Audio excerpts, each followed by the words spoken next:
Ayun yung puti ni JJ bigay sa ako lang, mangkinis na. Mga ilang buwan na lang, pwede nang isa lang yan mga kalapatids.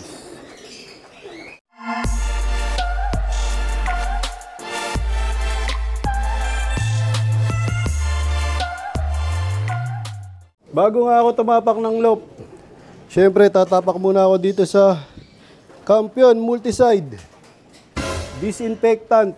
Tapos syempre yung ating mga binibigay na supplement, mga natural na supplement ng Campion mga kalapatids.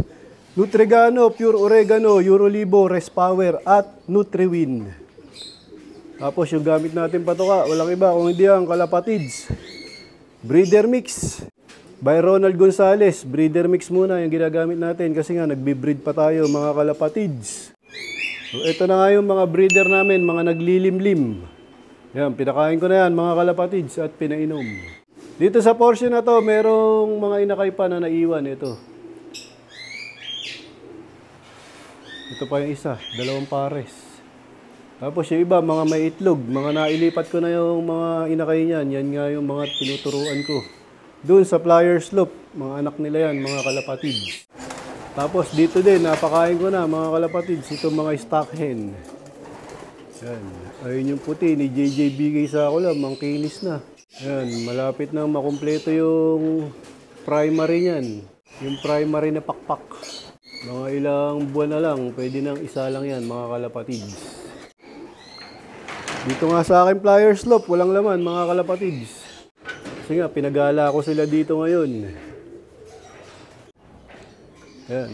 Pinalabas ko sila dito ngayon mga kalapatids sa landing board. Time check, 7:02 AM. Ayan, ginagala na nila yung landing board. Pagka nga gantong edad mga kalapatids, maaga ko pa sila pinapakawalan. Kasi nga, ganyan pa lang yung gagawin niyan sa ngayon mga kalapatids. Yung papagaspas pa lang. Di pa yan makakalipad mga kalapatids. Susunod na pag-aaralan niya mga kalapatids, tutungtong na yan dun sa ibabaw ng viewing. Yan, pag kami nakakatungtong na dun, tapos tatalon-talon na yan. Gagawin ko, ibu-viewing ko ulit sila dun. Bababad ko na sila dun hanggang sa magpalit sila ng kulay ng mata. Diyan sa viewing na yan. Pero sa ngayon, dito muna hanggat hindi pa sila marunong lumipad. Para magala nila tong buong landing board. Para maging pamilyar sa kanila. Mga nahiya yung iba, pumasok dun. Bale, hindi ko pa nga sila pinakain no, bago ko ilagay dito mga kalapatids.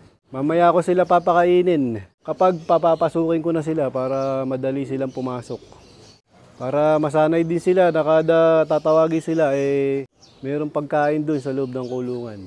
Sinara ko nga muna yung trapdoor mga kalapatids para makapaggala-gala pa sila dito. Yung iba kasi pumapasok agad. Mamaya natin sila papapasukin mga alas 8 mga kalapatids. Para makagala sila dito. Mga 6:30 ng umaga ko nga sila dyan pinalabas mga kalapatids. Maaga. Wala pa si JJ Bigay ang sakulam. Yan. Hayaan ko muna silang mga magpagaspas dyan at tumuka-tuka. Para makita nila yung paligid. Masanay sila sa lugar. May nagpaparonda na.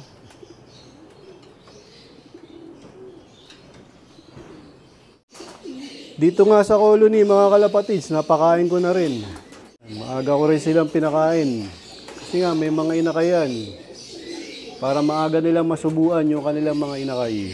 Ito medyo matapang to. Itong apo ni Magnum at ni Penalty Boy. Ito nga yung nag-anak ng white flight. Ayan, 2.